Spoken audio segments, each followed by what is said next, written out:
started. Thank you so much.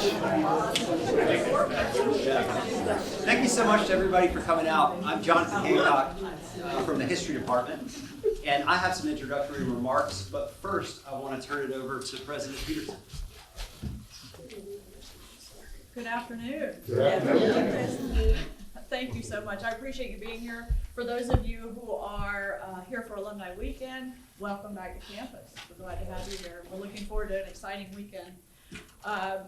So I just have a brief tidbit I'd like to share with you. I saw a headline, I guess it was this week, maybe last week in the Atlantic magazine, "The man who died for the liberal arts."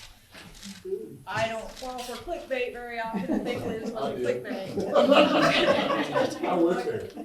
But I read everything about higher education that pops in my newsfeed in the liberal arts as well. So clearly, I was going to read this, and I'm glad I did. In fact, I recommend it to you. And I'm going to share a quote from that article, and it is from a letter written by a young man who was serving in the Navy in World War II, and he's writing home to his younger brother. And that's the crux of this story. And this is what he says to his brother. I will not tell you the rest of it, but you should read it. If at the end of college, if there are still people in the world around who'd like to deny experiences like this to others, well, I hope that you, like me, think it is all worthwhile to get in and fight. One always has to protect the valuable in this world before he can enjoy it. It's a tremendous testament to the value that this young man in the middle of battle, fierce battle in the Pacific, found in his liberal arts education. That's what he chose to write home about to his younger brother, hoping that his younger brother would take advantage of the same opportunities that he had, and that his younger brother would also fight to defend and protect those opportunities. I'm a scholar of war. That's what I do. That's my specialty. I hope there's not a person in this room who has to go fight a war to defend the things that you value. But if you do, I hope that you will, like this young man. And I think that there is tremendous value in, if not fighting physically for, at least participating in the defense of a liberal arts education like the one provided here at Hendrix College. And there's been no other time in history, recently anyway, that our institutions like this one have been under such tremendous pressure. Institutions across the country are under this kind of pressure, small residential liberal arts colleges all the way up to the institutions of government. There's a lot of stress on our society right now, and it's not an accident that that stress coincides with the devaluing of the liberal arts and of higher education. It is incredibly important that those in this room who have a story to tell about your experience at Hendrix College or elsewhere, tell your story. Tell your story wherever you can, because the only way to counter the narrative about the value of higher education and the value of the liberal arts is for you to tell your story, because clearly evidence doesn't matter. Evidence is not underlying this narrative. So I just encourage you not to fail in that responsibility. And I encourage you to make sure that, like the people you will hear from today, that you lead lives of accomplishment, integrity, service, and joy, and do all you can to ensure that the young people coming behind you have the same opportunity for generations to come. I am looking forward to hearing from our panelists today, and I just want to thank all four of them for coming back to campus. I know their stories will be an inspiration to you, and I want to say thank you to Dr. Hancock and Ms. Ross for moderating the panel and for helping us put this experience together. So thank you so much for being here, and with that, I will turn it back to Dr. Hancock.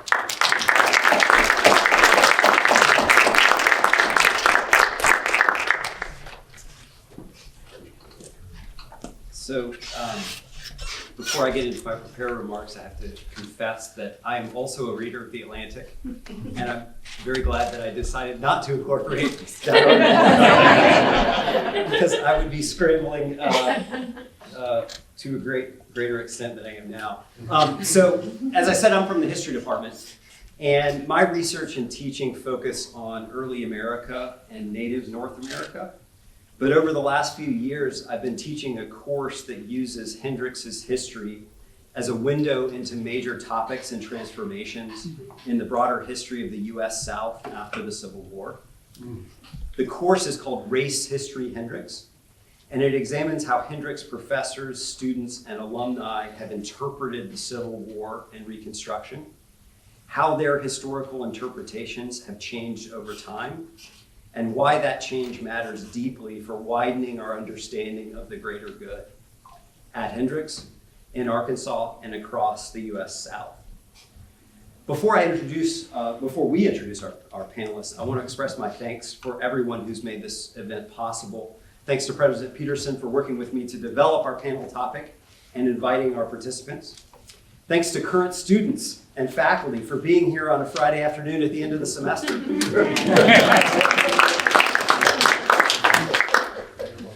And I also want to thank the students who worked with me to find and select the historical photographs that are displayed just outside in Mills lobby. And a couple of those students are here and will be standing by their display after we wrap up here at 4:30 if you'd like to meet with them. I also want to thank the Mills building manager, Robin Harwick, for her assistance in finding a place for the photographs during a busy weekend of events in Mills. And thanks to everyone for your presence here this afternoon. I want to introduce my co-moderator, Corissa Ross, and then I'm going to turn over to Corissa to introduce our panelists before we dive into this topic of the liberal arts leadership and the greater good. And I also want to leave plenty of time for audience questions and comments. So Corissa Ross is soon to join our panelists as a Hendrix College alum when she graduates next month.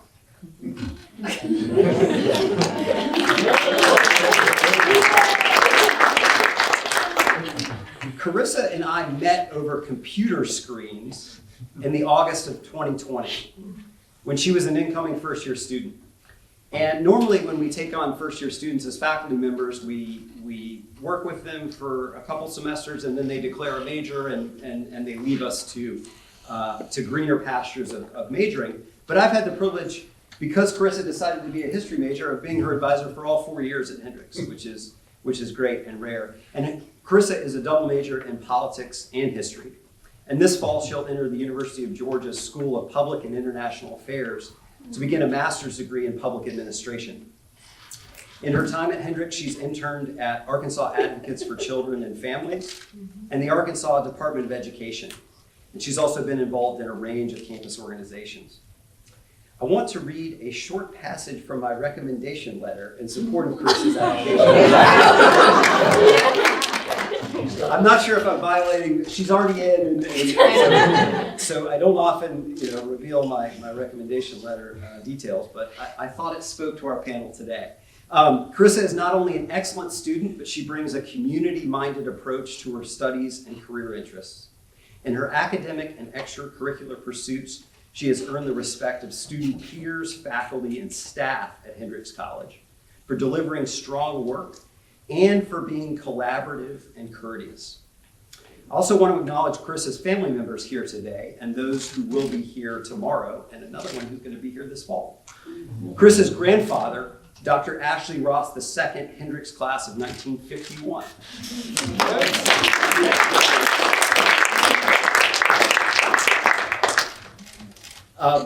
Corissa's grandmother, Alyssa Ross, is here. Corissa's mother, Maddie Smith Ross, Hendrix class of 1996. And two members of her immediate family that could not be here today, but will be here tomorrow and in the fall. Dr. Ashley Ross III, also Hendrix class of 96, is at work, but will be joining Maddie on the inauguration stage tomorrow representing Hendrix alumni. And Corissa's younger sister, Amelia, is in high school today and will be joining us at Hendrix as a first-year student in the fall.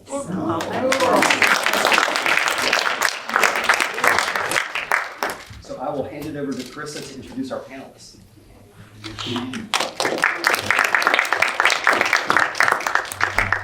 Thank you, Dr. Hancock. Okay, first I'm going to introduce Linda Pondexter Chesterfield.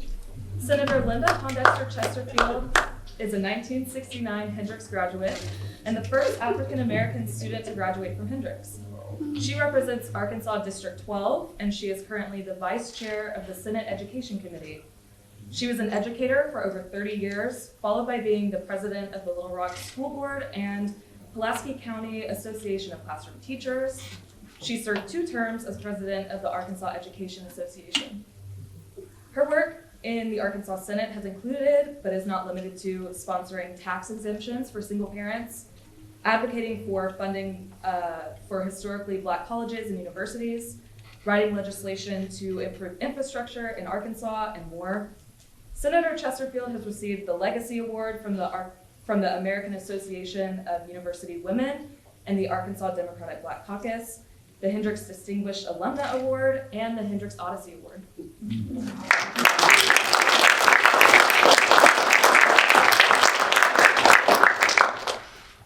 Next, we have Mike Steely. Mike Steely graduated from Hendricks in 1988 with a degree in economics and finance.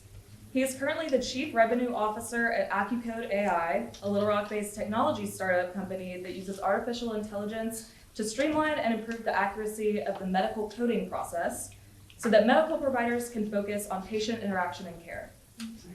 Mike has 30 years of experience in the technology business sector and has advised entrepreneurs through his Steel Rock Ventures consulting company and in various capacities at South by Southwest in Austin, Texas.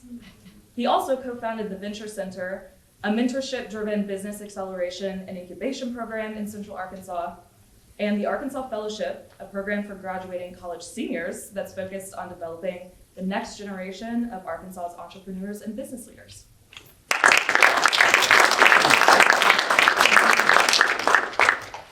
We have Anna Patterson Strong. Anna Strong has spent her career advocating for children.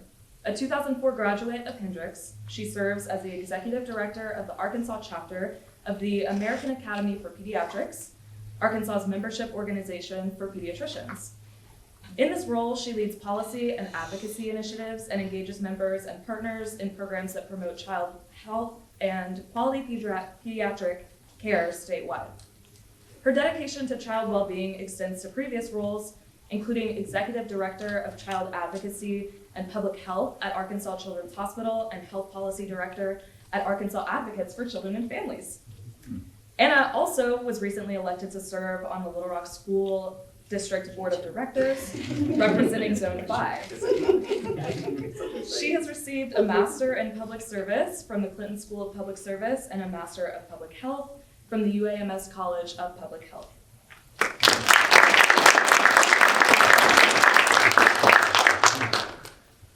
And finally, we have Ronnie Williams.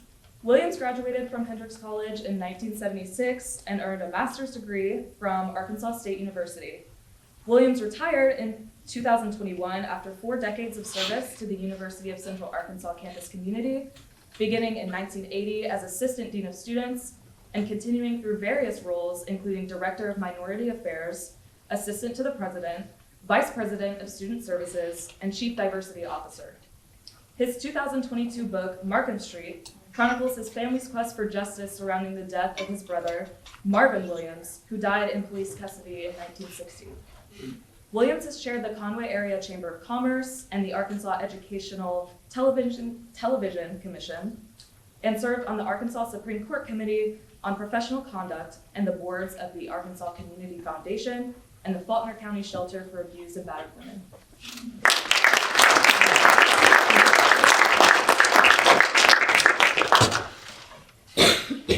So Corissa and I have developed a series of questions that are unsurprisingly linked to the panel topic on the liberal arts leadership and the greater good. And before we dive into those, we're curious, and this is a question for everyone. Tell us about yourself as a Hendricks College student, and tell us about a formative moment in your time as a Hendricks College student. Let me start with you, Mike. You really want to start with me? All right. So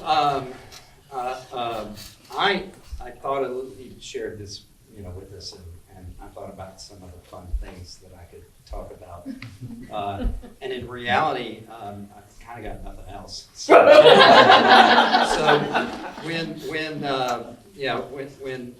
when I came to Hendricks as a student, if you were to poll my mom, she would tell you I really didn't take high school very seriously.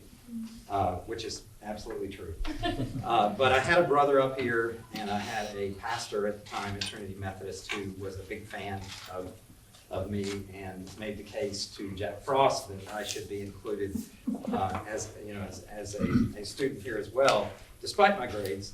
And so I got to campus, and this was really the freedom that comes with becoming a student, lets you choose a lot of different paths. And really, mine is what my business career has been made up of, which is I decided I needed to do something to allow me to meet pretty much everyone that I could as fast as I could. So me and my roommate basically launched a party here in Hendricks called Tuesday Fest. It was here for decades. And when later in life, when I've interviewed Hendricks students for jobs, this always seems to come up, and they're just like, "Oh my gosh!" That was so. But the idea was that we didn't have class in trimester system on Wednesdays, and so we had an opportunity because a lot of the professors, they just didn't. I guess it was a good excuse to have an extra day off. So you didn't have a whole lot unless you wanted to study on a Tuesday night. And so I just decided we needed to start holding as many people cramming into a dorm room, mine in particular was on the first floor, Hardin, and as we could to get together and know each other and do other things. And so this began to spread across the campus, and ultimately year to year of a way for people to connect and to engage with each other. And really, that's, I would say that's also my formative moment. But related to that, I'm going to tie it back to academics somehow. We're going to So there was one particular class then that I took. It was Mary Richardson's communications class, communications and speech. And that's where I really, I think that probably made as much of an impact on me as anything else that I did here, because she taught me that no matter what it was that was going to come out of my mouth, to have the confidence to say it, and to be an expert in it, and that is definitely stuck with me. Well, you didn't call my name. No. We just Passing it on. We just don't get Pass to do the that because baton. we are not in charge of this. Anyway, good afternoon. I'm Linda, and I'm the oldest person up here, obviously. And I never I don't heard know that you whatever. look younger than I do. I do. I don't have any idea what the hell he's talking about. But when I came to Hendricks, it was a unique experience, to say the least, because I'd never heard of Hendricks. I grew up in the segregated South, where the only two institutions I knew about were Philander Smith College and AM&N College in Pine Bluff. And I had anticipated that I was going to go to one of those. And my brother went to Prairie View. Well, we were poor. There's a difference between being poor and impoverished, because I believe poor is an economic state. Poverty is a state of mind, and so we've never thought of ourselves as impoverished, but we knew we were as poor as Job's turkey, okay? And so my grandmother said we were all gonna go to college. How you do that on $15 a week, I don't know. But that's what my mother made, and we all worked. 3 of us went to college and graduated, and the other of us, who we had a hard time getting out of high school, went on to become a welder and probably made more money than the rest of us. But coming here was unique for me, because as I said, I'd never heard of it. And when I got on campus, the first thing the orientation chair said, "You must be Linda, and you must be Emily." She didn't say that to anybody else on campus, so we stuck out like a sore thumb, right? And so while we were here, there were barriers that we broke down, many of them unknowingly. Just unknowingly. I didn't realize when we decided we were going to play volleyball that we were setting a trend, being the first blacks to play volleyball. I didn't know any of that stuff. Being on the orientation committee, and then Worth Gibson decided, who was the pastor of the First Methodist Church of Conway, decided he wanted Emily and me to desegregate the church too. And you know, you get to have just a bridge too far sometimes. Here we go with our Sunday best on, because you know you had to dress up on Sundays to go to dinner or go to lunch. And so here we were, and I walked in with Allendale Steele. And I'm not sure my classmate over here remembers Allendale. Allendale's dad was a Methodist minister. And she was in her own little world. She was from Paris, Arkansas. And I thought it was so odd when I first heard her speak. I said, she doesn't sound like anybody from Paris. I'm Allendale. And so we walked in, and she kept saying, "None is my slip showing?" I said, "Why do you ask?" "People are looking at me." And I said, "I don't really think it's you." They're looking at it. I think, "You don't think so?" Because this is how she was. But we managed to get through all of that and graduate in 4 years. Somewhere along the line, I realized that there was a mantle which I tried to wear lightly. It was a mantle that said, when you're first, you've got to do. And so I knew that if nobody else graduated in the class of 1969, it had to be me. As far as the liberal arts part, I never heard that term the entirety of the time I was at Hendrix, because we just didn't talk about you're getting a liberal arts education. We're talking about Meriwether, we're talking about Dr. Yates, we're talking about all these professors and how hard it was, Bourbon Allred. These are among some of my very, very favorites. And, you know, getting Miss Shank's class in English and learning somebody else's wonderful thing about put out the light and then put out the light when we talked about Othello and what did that mean and all of that stuff. Those are things that I remember. But the most important thing I remember is the joy that I saw on my parents' face when I graduated. Because it had not been easy. That's right. That's right. It had not been easy. There were those who made it easier. I'm looking at some of them in this room that I still call my friend. And then you had folks who wouldn't speak to you at all. You know, they would feed a stray dog, but they wouldn't speak to you. And so you inculcated that, but at the same time, I've always believed that you look for those who care about you. Not because of who you are, but just because they like you. That's right. You know? And so I lost a great friend this year, and I shall miss him forever, and that was Buddy Bolanes, who was one of the first people who just greeted me on campus, not with an agenda, but just with friendship. And I'm seeing some of these folks over here who were just my friends, and that made it easier. But it was not the easiest thing that I've ever done, but I'm so glad that I did it.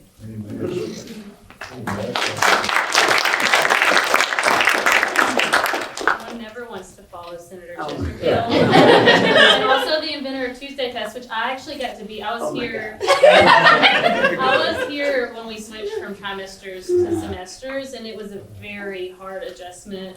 Even though I was a science person, and we did have some classes on Wednesdays, but it's hard to follow you guys. So I was here. I was a swimmer. I lived in BZ. I played golf here. Both my parents attended Hendrix, and my grandparents on my mom's side. And so I felt a little bit like I came here and people already knew me, and that was a little intimidating. And I know some of y'all in the room may be in that same boat. And so I felt a little bit like there was, somebody I had to be, but I grew up in Searcy, Searcy, Arkansas, and so about an hour from here. And and Hendrix was a whole new world for me in a really positive way. I learned, I've met people that were not like people that lived in my hometown. I learned things that I did not learn in my hometown, and the horizon broadening piece of this work was incredible. Probably good ways and probably ways that would make my parents embarrassed if they knew about it. But the formative experience that I was trying to think through things, and of course there are all the fun things, right? But one really pivotal moment, I was an orientation leader both my sophomore and junior year. And my sophomore year, 9/11 happened on our orientation trip. And so I had a group, we were at Petty Jean, and I was not the main orientation leader, but we had a team of like 4. And we had a group of kids who had just come to college and were far away from home. And were scared and we didn't know what was going to happen. And that was a really pivotal moment where you kind of have to step up and lead, right? And you have to help make sure that they're all going to feel okay, you know, that they feel supported, that we know what we're going to do. We have to make sure that we're following what Hendrix wants us to do. And so that was a really pivotal moment for me, and just really feeling like a leader for the first time, I guess, and like I had something that I could contribute to a group at a hard time. I don't feel like that's a really eloquent story, but it was something that was really meaningful to me and in my first days here. So, yeah. Good afternoon. My name is Ronnie Williams. Kind of hard to follow these three, but I grew up in Menifee. Menifee is a small town just west of here. And when I arrived on campus in 1972, I had never sat in a classroom with anybody that did not look like me. So, like Linda, we were segregated. And of course, we know the history, some of the history of what happened to Eastside School District. It was consolidated into the South Conway County School District. But when I arrived on campus, I was somewhat of an introvert. This was new for me. And I wasn't sure I could make it on this campus. And there were two things that happened that really stood out, two memorable. One was during my time as a student, but then one was my postgraduate experience that I want to talk about. I hope that's okay, Jonathan. And so, What is he gonna do?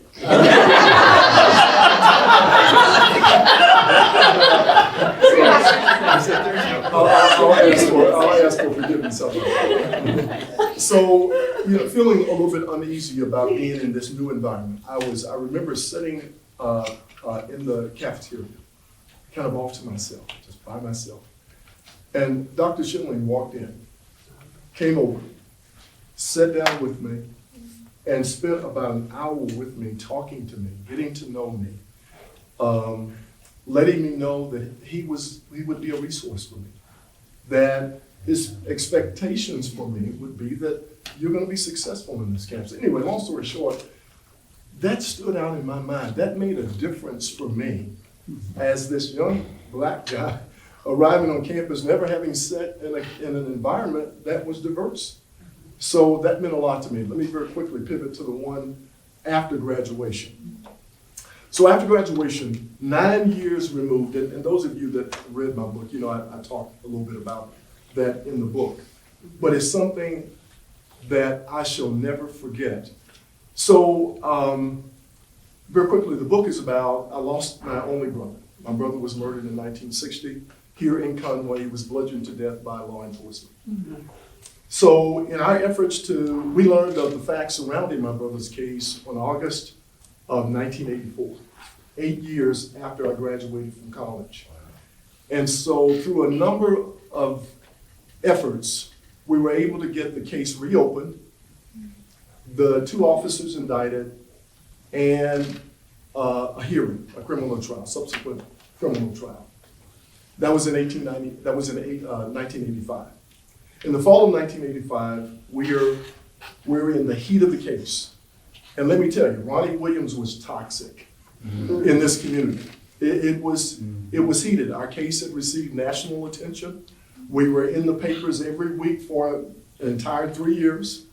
So things were heated. And so during the trial, 5 weeks of 5-week trial, it was self-segregated. So on our side, it was my family and all of our supporters, all black. On the other side were the defendants and their supporters, all white. And I remember coming into the courtroom one particular day, and I would always sit right behind the special prosecutor. And I remember standing up, turning around, canvassing the courtroom, especially on our side. And there was this one white guy embedded right in the middle of our family. And I thought, well, that's strange. And I looked a little bit closer and I thought, I recognize this guy. I looked a little bit closer and sure enough, it was Dr. Bland Crowder, one of my English professors that I had 9 years removed. Let me tell you, I knew then how valuable of an experience I had received when someone, a professor, would think enough about a former student 9 years removed to come into the heat of a criminal trial and position themselves right in the middle of our family. He made eye contact with me, smiled, and gave me the thumbs up. So but let me just tell you, stop my rambling. Hendrix transformed my life. It made a difference for me. So I went from one extreme to the other, but it was in a good way. Thank you. Yeah, that's right. Okay. I also have a question for everyone. I don't know if y'all just want to go back down the line or what, but, We'll start with Ronnie this time. what do you know now about your education that you wish you would have known in college? I wish I had known that people change, that people evolve over time. I wish I had known of the many resources that were available to me on campus, human and otherwise. And I really wish that I had taken advantage of many more of the co-curricular activities. Although, as T.J. Tyson knows, we were locked in the gym most of the time. So time management was a major issue. But I learned that most of what you learn happens outside of the classroom. I think Dr. Patterson knows that 80% of learning occurs outside of the classroom. So I wish I had taken more time to make those connections, to network. I did some of that because some of my best friends, even now, I was telling someone outside before we started, that Kim Stevenson in New Zealand, we continue to stay in contact. Kwantang from South Korea, I don't know, I think Kwantang may have had an accident and he may have passed away, but unfortunately. But I wish I had taken advantage of all of those resources that were available. That's good. I feel like I did so much outside the classroom too with sports. I loved swim team. My swim team friends are some of the greatest people in the world. My roommates and friends were some of the greatest people in the world too. I actually have kind of reconnected with a few of my college roommates, and we have gone on some girls trips post-COVID, and that has been really fun. But I will say the thing that I really learned, I was originally a physics major and ended up having that crisis middle of junior year. I'm looking at the students, I don't know if any of y'all had that. I'm like, I don't know what I want to do with my life. And I ended up switching to math because I was kind of already on track to double major at that point in time. And I took a bunch of economics classes and a bunch of classes that I never would have taken if I had kind of continued on that path. And now I don't do anything with any of those things in school. And so, I mean, I guess what I'm kind of coming around to say is like your major doesn't really matter. Do something you love and something that you really enjoy, and not something that you think is going to get you a good job. And I think that is the beauty of the liberal arts, right? We kind of are expected at some point to maybe continue our education formally, informally, through experience, whatever, however you choose to do that. But we are here for the purpose of learning, and that is so beautiful because we get to do that without regard to maybe what if we're privileged in a way that we feel that we can get somewhere and pay the bills after we're done. That we can be here for the privilege of learning, and we know that our Hendrix community and our Hendrix people and partners around us that are out in the workforce, that are out in our communities, are there for us. I feel like there's a little kind of Hendrix army around the state of Arkansas particularly that that'll help support other Hendrix grads in a really great way. So that, and then also that if the B's don't matter, even that 1C I got, I think in your algebra, abstract algebra 2, those don't matter really in the long run. It's fine. So anyway. I'm that super nerd, so. Well, I wish I'd known to be more of one, more of a nerd. Because in high school I was the nerd. And then the responsibility of disciplining myself to study fell upon me. I wish I'd had the opportunity to have newer textbooks so that I would have been better prepared to compete with the individuals I found myself in school with. Because my textbooks by law were 5 years old when they came to the black school. And so therefore, you know how quickly information changes. And that's not an excuse, it's just a reason. Because I would have appreciated more the movement from high school to college and the information that so many of my classmates seem to have. I'd never heard of existentialism. I'd never heard this kind of stuff. The philosophy, does man really exist? Well, hell, he's around here, y'all.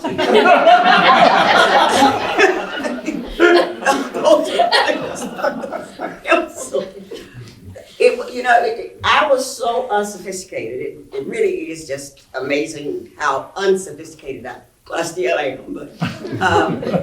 But I find myself thinking about Robert Merriweather and demanding that I do well. Demanding that I do well. Linda, you're gonna get a B or a C or something. C was great with me. Because I didn't bit more know sometimes what they were talking about than the man in the moon. It was a fight for knowledge for me.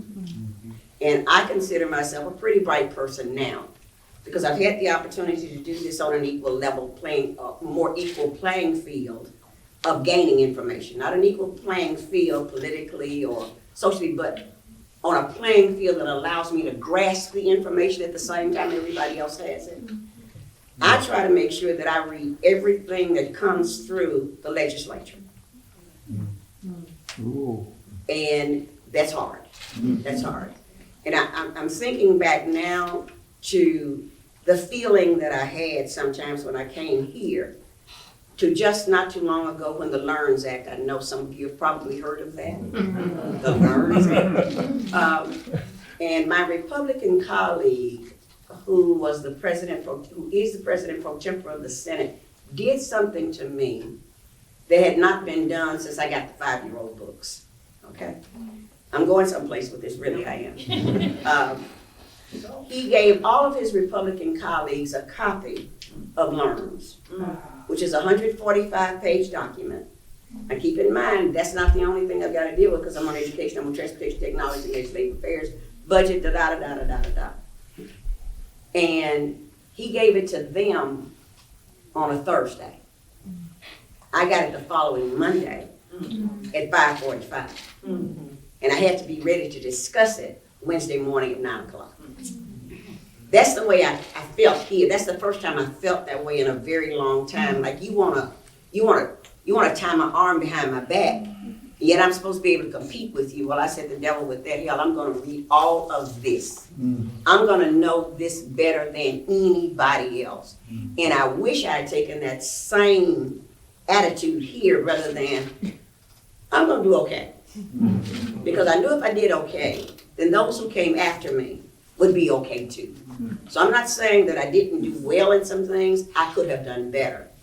But you feel like your hand is kind of tied behind your back when you start out with a lack of the information that everybody else has. And now I just don't let that be a problem to me because I am determined that where you try to put obstacles in my way, I'm gonna try to knock them down. That's right. And that's what I've been able to do. That's why I'm the ranking member in the Senate. And even though I am in the minority, I think I have the respect of the persons that I work with because they know that if anybody's gonna know, it's gonna be Linda. And so that's it. I don't know if that answered the question, but it was what was in my heart. That's right. This touched on her. Oh. Well, so my extracurriculars weren't really a problem for me. But in terms of the education side, I I think I learned some things inherently that I didn't know at the time that I was. And you know, to your point on taking all sorts of different things, I completely agree. Don't stay inside your major. I really wanted to be a sociology major. This is what fascinated me and still does is the human condition. Why we do what we do from a tribal standpoint to an individual standpoint. My father, being a businessman, when I informed him of my proud decision, he suggested, we'll call it that, he's paying, that I be more maybe a pre-med like my brother, or pre-law, or business major. And business sounded way better than the pre-things. So that meant I'd have to do more school. So I ended up going into business, which for a period of time here really consumed me because I was able to go to London for school for a bit. But when I came back, I had to sit in Eloise Raymond's classroom and really make up for some things I missed while I was there, which is really super hard to do. So I can still see that chalk flying. But so what I didn't realize that I learned educationally was that regardless of the class, and even to some extent Eloise's classes, but certainly all the others that I got to take, all of it was focused around curiosity and creativity for me. And those are the things that I've been able to build on in my career and in my life, is this ability to look at things differently, which I was learning every day in the classroom that I just didn't know.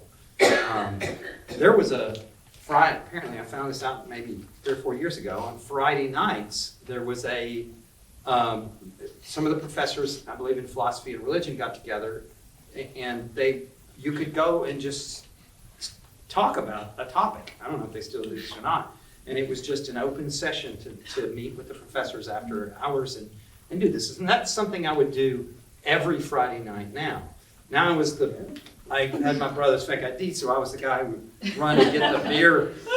Yeah, so, I mean, I got to drink for free on the weekend if I picked everybody else's, so, that got in the way at the time. But now absolutely, that ability to focus on the creativity, to be a critical thinker in everything you do, I think is something that that I didn't miss it because I do it now, but it's something that I certainly didn't recognize and know at the time from education. All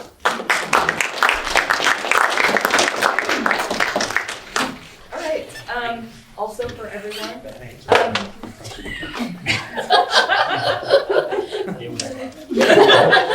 Just walk down.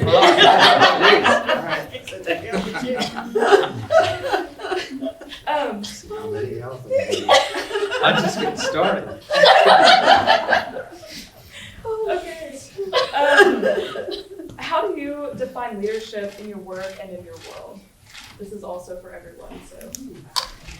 Okay, I guess we're going to. Sure. Okay, so my work has changed. I'm retired, kind of, sort of. I do some part-time work. But when I was working full-time, my approach to leadership was to always do 2 things. One was to approach leadership with integrity. Simply put, is you want to lead the way you want other people to act. And the other thing is I would always try to lead with transparency, where there's no hidden agenda, no secrets. That helps you build trust and certainly helps you build your team. But in terms of who I am as a leader, I've studied a lot of leadership styles and philosophies and all of that kind of stuff. But for me, it was, who are you, Ronnie Williams, as a leader? And so for me, it was, I was a servant, I am a servant leader. That's really who I ascribe to be. And when you do that, you really do three things. If I could just, you can tell I'm big on three things. Take it. Yeah, no. Is it almost 4:30?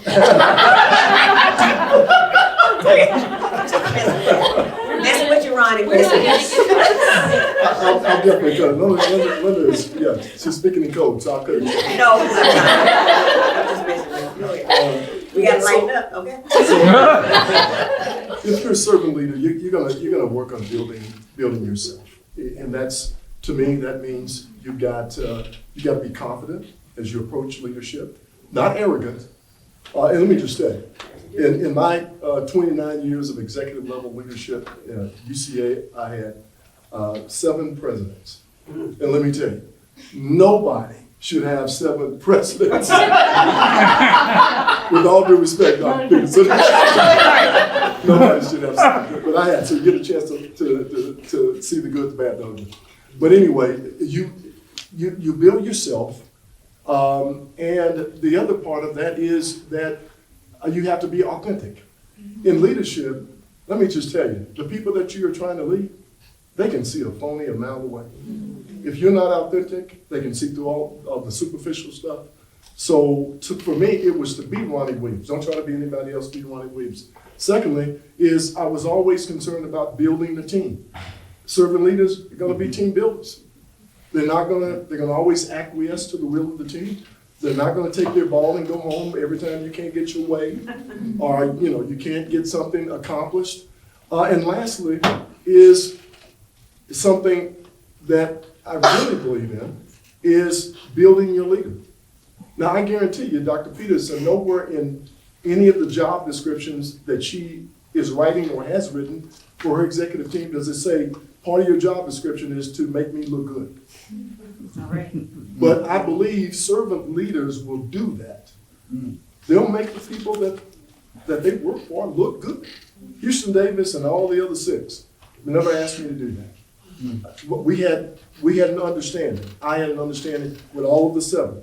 I would always say to my presidents, look, I want to have a right to disagree with you privately, and I will support you publicly. As long as there's no unethical, illegal, immoral stuff, then all bets are off. But short of that, we had an understanding. We closed the door, and there were many times that we would disagree. But servant leadership, I can tell you, there are just so many blessings in not following Ronnie Williams' way, but in being a true servant leader, because it's not about you.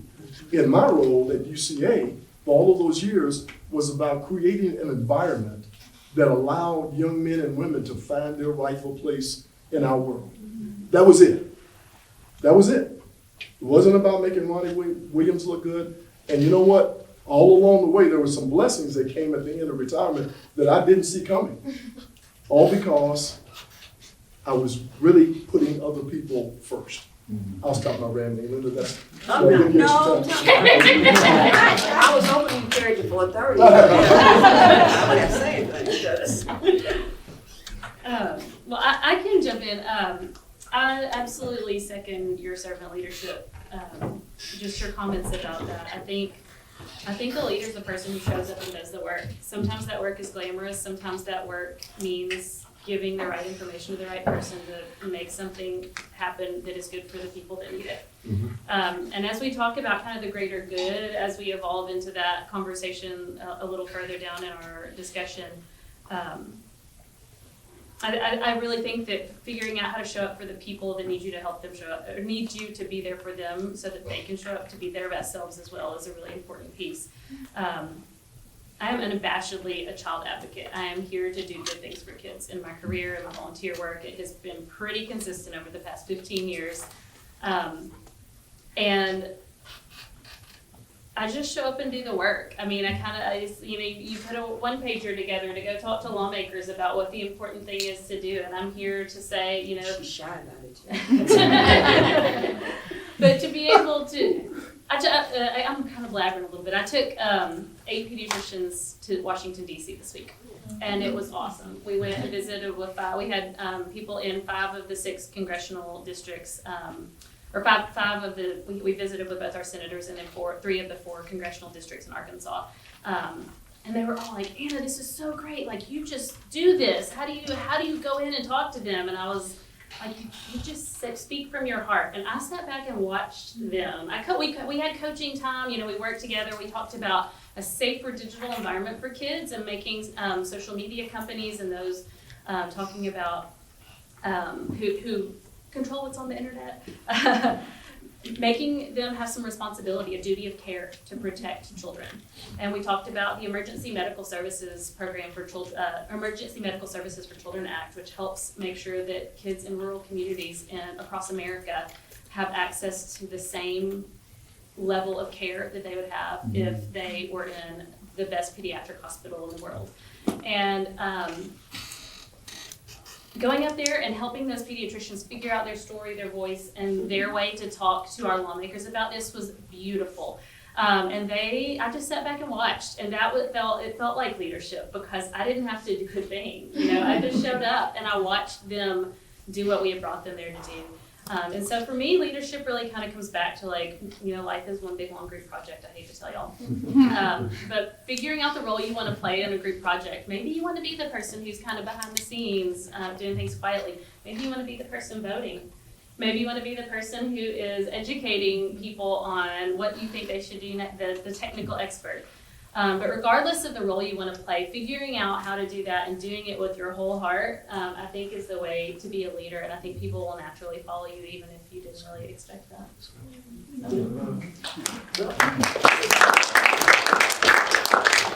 I'm always amazed at being in the same room with so many wonderful people who have done great. I've known Ronnie forever, didn't know where he worked. Just knew he was there. And I've come to know Anna. I'm gonna get to know him.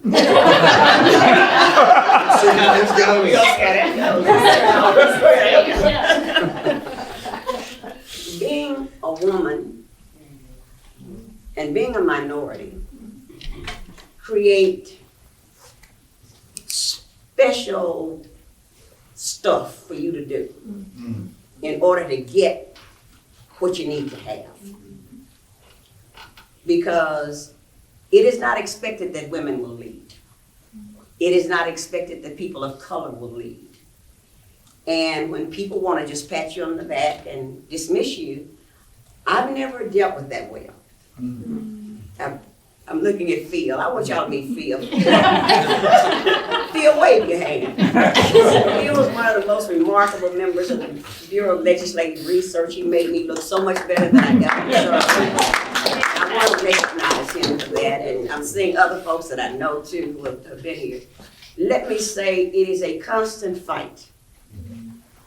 You know, you feel like the cowboy, you know, constant fight for law and order in the early West. Because if you accept people deciding where you should be, then you'll never be where you need to be. So I have never accepted where people decided I should be.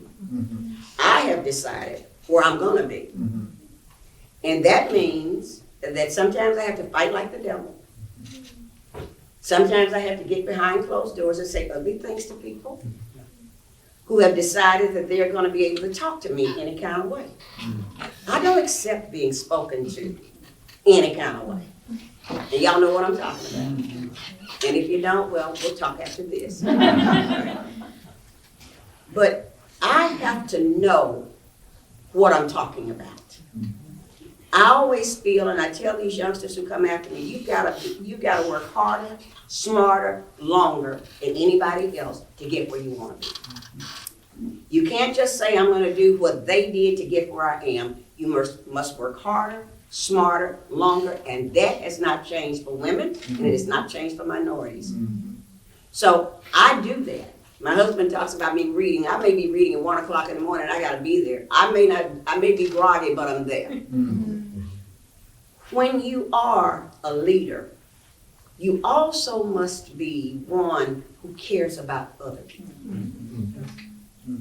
There are people, when you're in positions, there are staffers. I go out of my way to be kind and respectful of our staff. There's always a hello, how are you doing? What's going on with your family? People respect that, and sometimes you get information you would not have gotten. Unsolicited information, because people know that you care about them. You can't be fake with it. That's right. That's Children can see through you. I taught school for 30 years. Nobody sees through you more quickly than a child. And people who are in these positions see through you. They've seen so much over the years. So as a leader, what I try to do, first of all, is be nice to those who are around me. Sometimes you can, sometimes you can't. But it's on you to be the one to say, hello, how are you? One of the new members of the House said, they didn't even speak to me. I said, did you speak to them? You know, I'm from the country. We say hello to everybody. I better not pass by somebody's house and then say hi, Miss Mary or something. You know, that's just in me.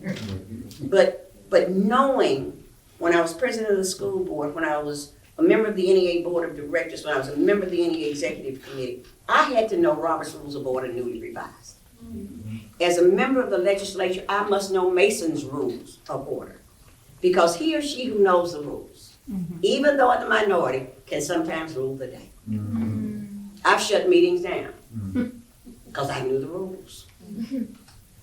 And I've also helped facilitate because I know the rules. But ladies and gentlemen, I didn't have somebody who went before me at this institution. I didn't know what it was going to be about. I just came in and did a Linda. And Mr. Merriweather said, I came feisty and I left feisty. But I can look back and say, I have made lifelong friends here. That's right. And the experience of knowing the challenges of learning, have made it possible for me to be where I am today. With that, I'll shut up your time. I'm so glad that feistiness is really tempered.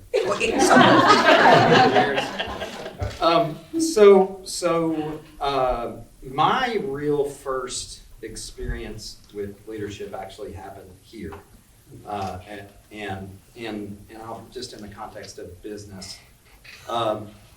So I worked at Stevens Corporation for 3 of the 4 years that I was here. My father was a business guy, and so he knew who headed HR. They got me a job, and I was working for Scott Ford and for Jeff Fox, 2 of the big, at the time, corporate finance people there.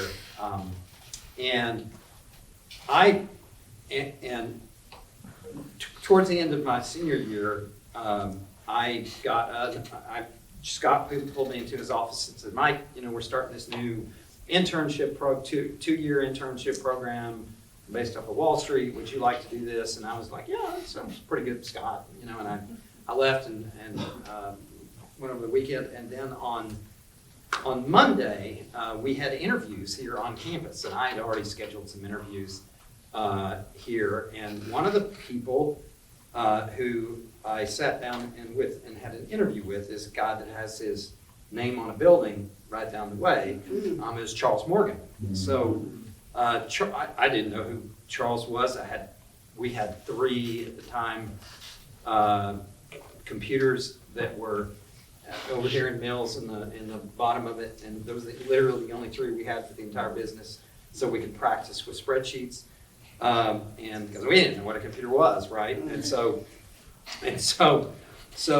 Charles, though, was able to have a conversation with me and convince me that as a leader of what was called CCX, which ultimately became, Acxiom Corporation, that computers were going to change the face of marketing. And he also had a BMW M3 in the parking lot. He told me he got this from this company, and I was like, Charles, I'm in.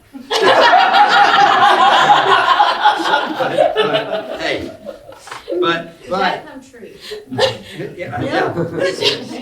I did later get to meet him. I'm just saying. So, but really, I had to go back to Scott Ford, and who later became the the president of Altel Corporation. And to Jeff Fox, who ironically I later, almost a decade later, when Alto bought Systematics, I ended up going to work for Fox at Systematics. He was the president there. But this is Arkansas. This happens all the time, right? But I had to go in and tell him I was taking this job with this company called CCX, and he thought it was the weirdest thing that anybody ever told him. Probably the only time anybody's turned him down for a job opportunity, maybe ever. But what it was is Charles was gifted with what I think are two leadership qualities that I try and strive to have today, and that is vision, having the vision to see something that's not there, and being able to start to head in that direction, even when computers don't really exist, in any kind of way. And then the other one is the ability to gain the trust of the people who can make that vision happen. And we didn't, I don't know if you all know the history of Axiom Corporation here in Conway, Arkansas, CCX into Axiom. But I graduated in '88. Later in '88, we became Axiom Corporation, and we became the largest database marketing firm in the world, located right here. Before, I was part of the first college class. He was here trying to recruit the first people that had a college degree into the company.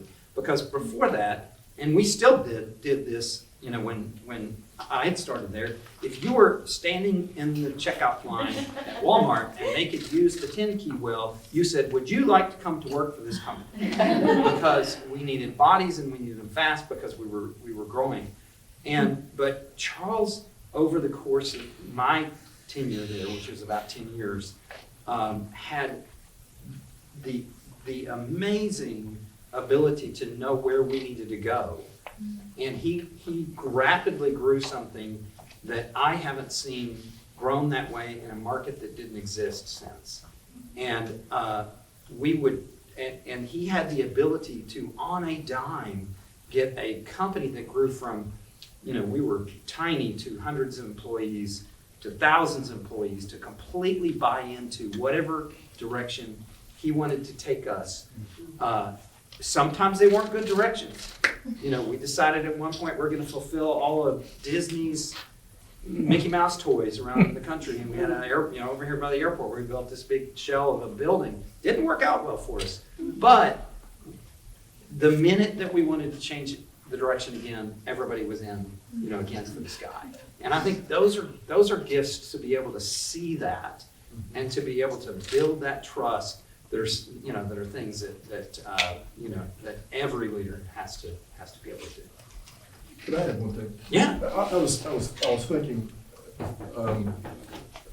about the 33 years of UCA. But the other thing about leadership is that leaders have to be willing to step into the stinky stuff. Mm-hmm. I mean, it's going to stink. It's going to follow you home, and it's going to, you're going to smell it for several days.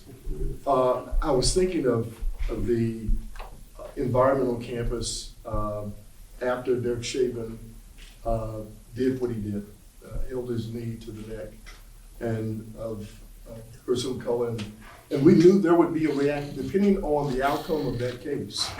We knew that our students, there would be a reaction on campus. And Houston Davis and I sat down and we said, if we say nothing, that's bad. Yeah. And if we say something, we're going to be criticized for saying, well, why are you talking? This is not happening on your campus. Why would you open this, quote, can of worms? Well, because leaders step into the stinky stuff. It gave us an opportunity. This is not something to pat ourselves on the back, but I'm talking about leadership in general. It gave us an opportunity to remind our students and our campus of our core values. Here's what we believe. Regardless of what happens in this case, here is what's important to us. And so we did that. Now, I'm glad the case turned out the way it did. But we were meeting and planning and ready to react in a minute's notice. But some leaders many of them were just willing to say, let's take a pass on it. Let's not get involved. That's not leadership, at least in my opinion. Well, as I was listening to him, he's captivating to me because I've never met him. And I've never been in the check plane. But what stood out is somebody could tell him, I want you to come into this. And one of the things that I've tried to do over the years is get young people placed in internships that have been previously closed to them. That's something that was not available to me. But I'm in a position now where I can say, hey, DHS, I have somebody over here, or, Department of Health, I have somebody over here, or I even have one student that was from here and wanted a job, and I got him one, but I can't find him in order to give it to him, and I did call Pam to try to get him hooked up. But those things are important. Networking. If you've never been a part of the net, you can't network. And I've never been a part of the net before, and I feel a responsibility now that I'm somewhat in the net, not the money net, but somewhat that I have a responsibility to take somebody and mentor somebody and let them have a chance to get somebody. That's the beauty of all of this, and I'm just learning from folks. You learn from folks even when you're just sitting here listening. And that's just critically important. Yes. Each one of us needs to give back. That's right. Each one of us needs to give back. That's right. Can I also add one? I just feel like we're getting a good, so I did a fishbowl this week, which I had not done. Have you all done fishbowls ever? No. Where it's like where we would sit in a circle up here and everybody just sit around us and watch us talk to each other about these questions. It was really Gotcha, we interesting. did. It was not a panel. Yeah, anyway, it was fun. But so I was gonna say one thing that none of us said was that leadership is fear. And I think that there is this, there's this feeling in Arkansas right now, a little bit of fear of saying the wrong thing and then being like excommunicated in a way, and being, even when your core values are very strong, sometimes you have to look out for people who lead with fear, because I think that people who are honest and leading with the things we talked about, who are leading with their heart, who are leading with a vision, or who are bringing something to the table that they see that makes the world a better place, you don't have to do that. So, Because people try to destroy you. They try to destroy you when and especially today. There's a devolution of discourse. There is the feeling that if I can intimidate you, I win. Instead of saying, if I can talk with you and learn from you as I'm learning from these folks up here, then we're all better people. And we can't succumb to the fear. We just cannot. Your turn. So I'm gonna plug to the students here for a minute on another internship kind of option, because you mentioned in the intro about the Arkansas Fellowship Program as an example. So have any of you all heard of the Arkansas Fellowship? If anyone's a junior, because the senior thing's gonna be too late this year. So we established a program as modeled after one in Indianapolis that was designed to take students, and in Indianapolis it's really business kind of leadership students and things like that, and put them in a 2-year program to do an intensive time with the C-suite, leaders of an organization along with their current daily job duties, and then to learn from the other businesses that are across the state participating in it. We launched this, we got a little bit of government money to do it. Winrock got really involved. I think they're completely running the program today. And what was really neat about it, and I have to admit, I'm a bubble man. I'm a Hendrix bubble guy. Okay, there's no way around it. I unabashedly love this school, and I think that the students here are more capable and more prepared than any that I know in the state. So every year, until I stepped off the board, I'd come and I'd interview the students here, and we had the highest participation rate of any college that was not just selected to interview for the set of jobs, but actually got the physical fellowship interns. There have been more Hendricks students than any other. So I say that to pay attention to that program and programs like that, because it's designed to give you those experiences. A lot of the students that were selected out of Hendricks are not business-related students. Theater majors. We've had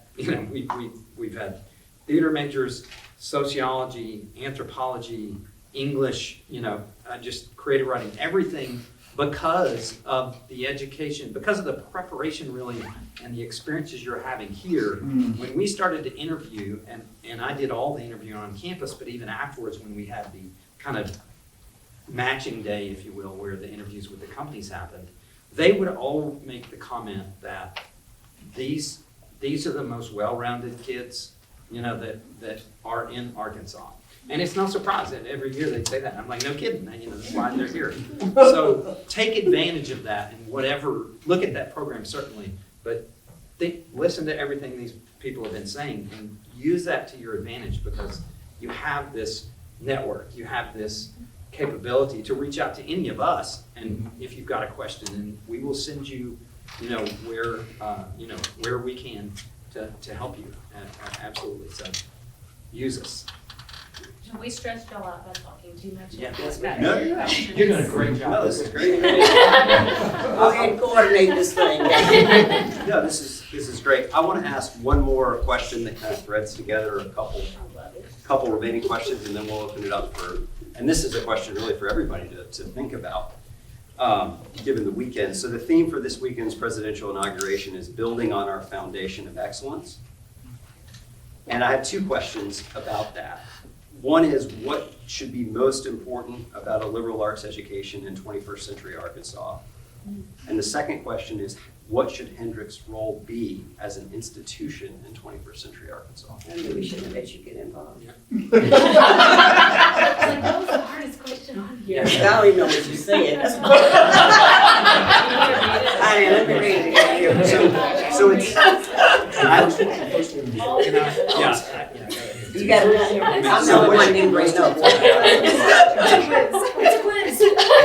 So let's just go down the road again. well, Go ahead, this is keep for those every. of you who were paying attention. So what should be most important about a liberal arts education in 21st century Arkansas, and what should Hendricks' role be as an institution in 21st century Arkansas? You want me to start? Sure. Okay, so I'm gonna take this in a decidedly technology-focused area. So my company that I'm a co-founder of is in the AI space. This is actually the third company I've been involved with in machine learning AI, but this one is decidedly it's going to have the biggest impact on the planet, certainly on Arkansas, because our mission is, as a healthcare technology company, we're going to improve patient care through the ability to bring every healthcare organization in the state of Arkansas and then in rural areas and across the country into the black.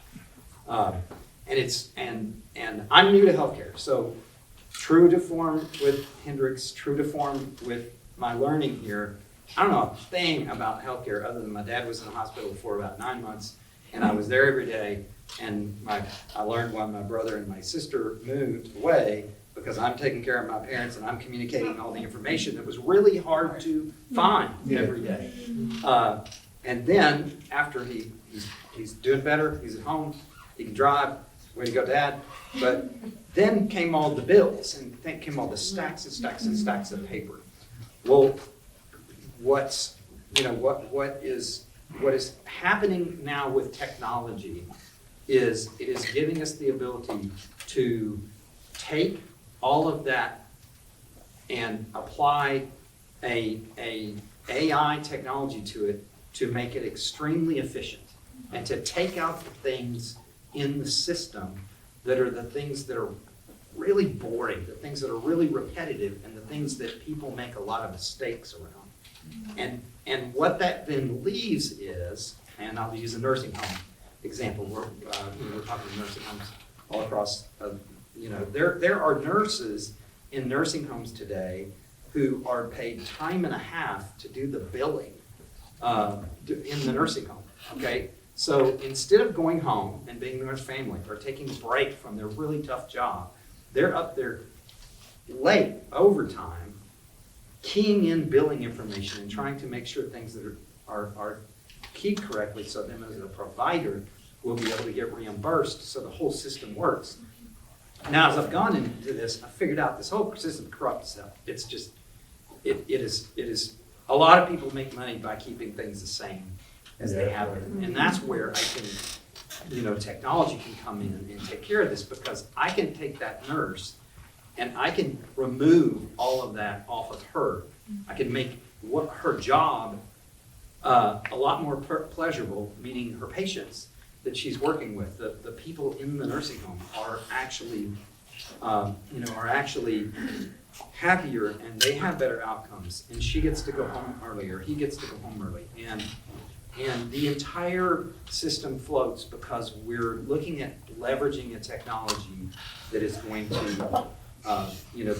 to, improve people's lives, and let us do those things I mentioned earlier, which are, be curious and be creative, and that's what I think the foundation of an education here should be, is understanding the world is changing, right? It's changing politically, it's changing societally, everything's hopefully changing. But if we can as an institution embrace,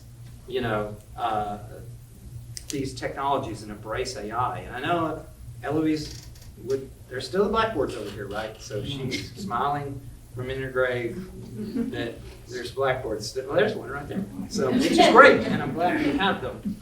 But the value of the real, I think a lot of the value of the Hendricks education is this critical thinking. It's this ability, and that's what's going to tell all these computers what to do in a business case or a healthcare case or whatever it is.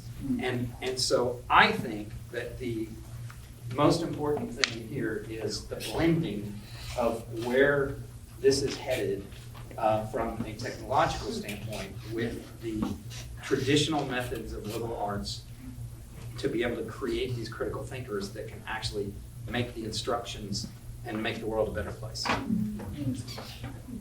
Perspective matters. And while he wants to make life easier for the nurse, by taking away those extra hours, she makes less money. So yeah, I'm a union person. But she can still use the hours, they're just gonna be with patients But if and not one building. I'm looking at so many jobs disappearing, and they're gonna have to, because we're living in we have to change with the time. But being a labor representative for a long period of time, I have to worry about what is going to happen to the individuals who don't have the skill set that will allow them to transition into what we're doing now. And I know eventually everything must change, everything.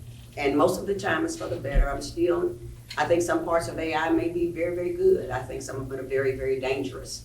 And so I'm just looking at it from the perspective of somebody who graduated in 1969.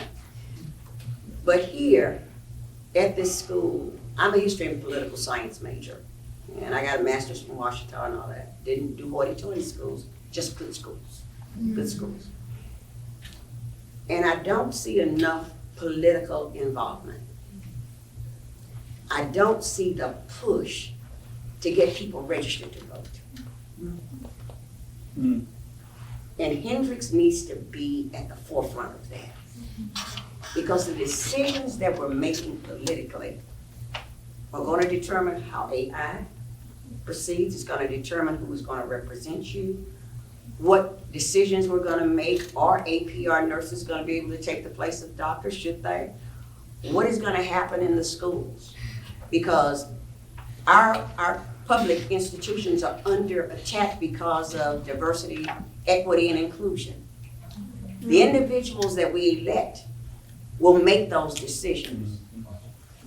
And I don't see enough people with enough sense making those decisions. That's right. And I'm not saying I'm the brightest bulb in the lampshade, and there's some folks from Hendrix that I'm really embarrassed about. I'm just gonna be quite frank, you know. There are a couple of them that have graduated from here who know better. One of them knows better. See, I didn't call his name. Yeah, but you know. And it's just so disturbing because nobody wants to touch politics anymore. It's become a dirty word. When our brightest and our best used to be in the General Assembly. Our brightest and our best used to be, not always, you know, we had Orville Fathers, he wasn't a dummy, he knew what he was doing. But our brightest and our best used to aim for these things. And now people are just coming in. They don't care what the institution has stood for all this time. Institutional knowledge means something, people. Politics is so important because the majority of the decisions that are made for you, about you, are what? Political decisions. And so while I appreciate what everybody's doing, Anna has decided I need to be on the school board. Everybody wants to start out being up. Ralph Reed, who was one of the most conservative Republicans I know, said, give me one school board member and I can change everything. One school board member. Because politics is what? Local. Politics is local. And so we've got to be at this institution, not about all the pie in the sky, which I found sometimes we do, and be about some feet on the ground. Lead this charge to make sure that people care about who serves them. We can disagree. I don't care about disagreement. But make it logical. Just make it logical. I don't want stupid people saying stupid stuff to me. I just don't. And I don't want people who don't care about me. Yeah. Like I said, I was not to the manner born. And so whatever you do to the least of these still matters to me. We're fighting wars on kids because they're different. And it doesn't seem to matter because it's not a part of our discussion. It's got to be a part of our discussion. You have a responsibility because you are the brightest. I happen to think that the people who go to school here are among the brightest and the best. And if you are the brightest and the best, you have a unique responsibility to make sure that individuals have a chance. That we don't devolve into this where we hate people just because they don't look like me, don't think like me, don't love like me. It's not okay. It's not okay. That's right. That's what Hendrix ought to be about. That's right. That's what this society ought to be about. That's right. That's it. Very much regretting sitting to this side of it. That was beautiful. Thank you. I'm giving all this energy. This is good. Right? I think you're gonna hear some common things. The things that I had thought about for this question are thinking about people who can lead in a cross-sector way. Who can think, people who can think, right? That is what liberal arts does. It builds people who can think. And as Senator Chesterfield said, when I did run for school board last fall, which was not something on my life radar at this moment in time. I had a 2-year-old and a 6-year-old last fall, who are now 3 and 7. I'm a very old mom. But you know, that was maybe not on my radar, but it was my kids' school and the kids in my community school, and somebody needed to step in and do it. And I am so glad I did, because 2 people filed on the last day, myself and another person who might not have brought it the same perspective I did. I don't know. I did not get a chance to meet with her. She ended up dropping out, and so that helped. But when I ran for office myself, I was nervous. I was like, I'm a health gal, not education. I was like, I don't do education. Like, I know enough to dip my toe in. I'm on the PTA. Like, I think that's enough. But it has been so fun. It has been fun to jump in and learn a different subject matter, and I know that I can do that because I went to Hendrix. I was a math major, and I then went to the Clinton School, and I was so intimidated, y'all. I was so intimidated to go to a program where I was expected to know history and political science, because those are not the classes I took here. But I jumped right in because, you know what, I wrote papers in every single math class that I had here. And I had to write, I had to learn to write, I had to learn to think, I had to learn to debate. And those are the things that and agree and disagree, and to look people in the eyes and to talk to them. And I think that's something we lose in a virtual education world. I will just say, I think we lose the ability and the skill of sitting down and looking someone in the eye and talking to them and seeing their humanity, even if there's somebody that you're disappointed in or that you may not agree with 95% of the time. There's probably at least something that we can sit down and talk about. And I feel that Hendrix builds the skills for all of that. So I think our liberal arts education, building this space where we can have this little Hendrix bubble, right? The bubble prepares you for the world. And when you get out of the bubble, you use the skills you learned in the bubble to make a difference. And I think that is the power of a liberal arts education. So I think I got to all my notes. There you go. No, I would say ditto. I think Hendrix should continue to build on its efforts to produce leaders that possess transferable abilities they can employ throughout their lifetime. I heard about critical thinking and problem solving and all of those kinds of things. We know that if you look at the Fortune 500 and some of those CEOs, you know that many of them have liberal arts backgrounds. But there's also inclusivity piece in there that Linda talked about, and we know that has to be intentional. There are forces out there that want you to believe that certain things did not happen to certain people. And you have to be willing to lean into that conversation at this level, because this is the last stop before you hit real world. And so, I don't know how many times we have time for more questions or not, but when you look at all that's happening in society in terms of the lack of civility, and that's in that discussion piece as well, or the lack thereof. But anyway, I think that's all a part of the role that Hendrix should play and the liberal arts speech should play. Also, go vote. Go vote. Civic engagement. Yeah. So I'm not political at all. I don't. I bet you get grants from the government all the time. Don't take grants. I take one, but I can tell you this. My next cup of coffee, your next cup of coffee is on me, or maybe we're gonna have to take it to a bar. I don't know. You better watch out for those ethics rules, though. Yeah. I do want to. Doesn't have a lot. I do want to have the conversation around AI. I want to help you to understand what the impact can be, because it's so embedded in the lives of this side of the room over here, in terms of how they're going to function in a creative and in a business role in the future. And so Then we're going to talk about how you're going to make sure that you control it so that it does not control you. Oh yeah. Oh well.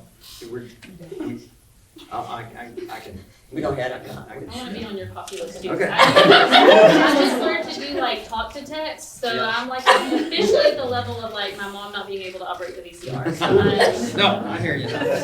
Because I'm fascinated by it. Yeah. But I think you ought to have a healthy respect for it, what it can do well, and the troubles that may come as a result of it. And that's we want to have that one. I don't drink coffee, by the way. So going straight to. I'll have a Sprite, you can have a Sprite, you can have a Coke. So we are at time, and I want to be respectful of everybody's time, and thank you for being here. I see one question. Yes. And I'm hoping we can take that question and then recognize that we're over time a little bit. Well, I'll try to keep it short too, but in coming over here, out of the 50th year. Oh, But- congratulations. And I'm a graduate of Central High. It's been a hard journey to live up to this. My father played leather helmet football and came here. And I worked in Watergate that night. The question I have for you though, when you look at the liberal arts, you just look at that and that's faced us. Leadership in the greater good. There's a question I have even today when you speak, even the word liberal. One, do you see the lips curl up and automatically reject the whole concept of the arts? The second part is about leadership, which the audience, this room, if there people are in this room, to my belief, there are enough people in this room with enough connections to see peace in the Middle East tomorrow, if they wanted it. Because the way the politics are being played, how much money is going into the law firms to give the papers to the people who are elected. I have survived living in public housing in Louisville, Kentucky for 20 years. I moved there to work as the planning manager for the Office of Economic Development, but I have been silenced. And when you look at the Secretary Fudge just resigning, there is a disgrace with housing, the way it's been built. Who's financing it? Who in the financial world understands design from green? But when you get to the greater good, if you think of English in good, better, and best, if you ever had a class in statistics and then know the work of Edwards Deming, who followed MacArthur to Japan, how do you get to incremental better? Sometimes we can take a big best step, but to understand, how do you understand the distinction between quantity and qualities? Because the discussion is wanting to sell you more and more and more and more and more and more data. In AI, the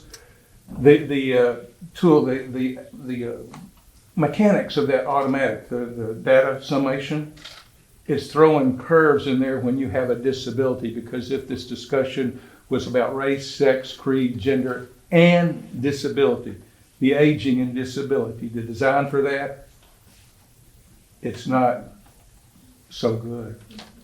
And to design well and make it accessible, see public transit work, see union and labor work in a state that historically said no to organizing. I taught a year in Helena and had Blanche Lambert in my homeroom.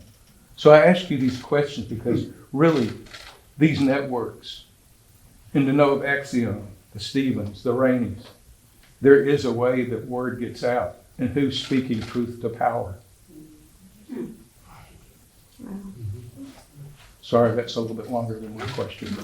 I went to Hendricks. I don't know what you answer that. Well, Go ahead, you can. Okay, so, I take in terms of how to change, I may take a bit of a different approach here. I think a lot of it has to do with aging out, right? So as we turn over from a generation who has done things the way they've always done into newer, uniquer ways of doing things, my hope is that we will have future leaders who ignore the idiots that were, our age and are able to make this world the way they want it to make it. I don't know that it's going to look like capitalism looks today. I hope not. I hope housing as a very real example. I hope that we have a better method for making it affordable in the future. But that's not necessarily something that's going to be solved by people my age. I think that has to be solved in the future. And you're gonna, we're gonna have to leverage technology to help with that kind of thing. Like it or not, people are afraid, but it is absolutely going to make a difference to how we can change the future. It's worth the fight. Oh, for sure. One of the things that is troubling to me, and we've had this discussion, is the proposition is that we will move from equity to equality. And it sounds good. The person who purported to have this conversation did not know that all men are created equal was not in the Constitution. So when we have these conversations with ignorant people, it's a little difficult. But the proposition is we will make everybody equal. That has never happened in this country, and it probably never will. Because each one of us is different. For sure. With different needs. And so what it was troubling to me, and a part of my rebuttal to this doing away with equality, doing away with equity in favor of equality, is that it's gonna hurt women, it's gonna hurt minorities, and in Arkansas, it's gonna hurt, it's gonna hurt disabled people. Because those are the individuals we say, disabled veterans especially, are who we say makes up a minority population. So if you do away with those things that provide special programs and special needs for individuals that have not been treated well many times, and who do need these extra services, when you do away with it, we aren't paying attention. The proposed Senate Bill 70 would have done away with all of it. With all of it. We killed it on the House side and passed the Senate side. Because everybody wants to say everybody's equal, and then they want to just beat the heck out of Dr. King's won't be judged by the color of your skin, but by the content of your character. While all of that's good, he was saying someday it may happen. He didn't say it's gonna happen right now. I hope that one day my children will be judged. Stop telling me, I told you, it's become a pejorative in your mouth. When you're trying to use someone like Dr. King to say, we don't have to do anything extra for anybody. Us white males are running this. A disproportionate number of members of the House and Senate are male. They don't make up the majority of this state. Women do. So it's a never-ending fight. Who was it? Truth, justice, and the American way? It's a never-ending fight for that. And so while I don't have a magic wand that can make it happen, let me say this. A part of my fight over my 20 years in the legislature has been to make it happen. A part of my fight in the classroom has been to make it happen, because we have some children who are deemed to be, for instance, I taught gifted and talented youth. Some of them were just regular kids who were bright. Nobody's gifted all day long. And so when I thought that, suddenly I wasn't teaching gifted and talented education anymore. But it is somebody like me who's gonna continue to be the bulldog in the room when it's necessary. I get knocked down, I get back up. I get knocked down, I get back up. That's what we have to do in this fight for what you're talking about. It's been going on since time immemorial. Transportation and housing are great equalizers. And until we get there, this society will never be what it needs to be. But you can show you can peacefully assemble, not through the traditional means of connecting through a computer this afternoon, but as word gets around with what was said in the I think state. they all have their place. Yes, they You do. and I don't agree on everything AI, but it has its place. Because I do believe that the genius that is his can lead me to some of the solutions to problems that I have and that you might have. Yes. We just have to make sure that we monitor it. I don't have a lack of respect for what he's doing. I just want him to understand that there are those of us who say, do it well. Yes. And do it with the people in mind that are gonna be most impacted by it. I'm done. I've talked too much and I apologize. Why don't we close up there? Join me in thanking our panelists.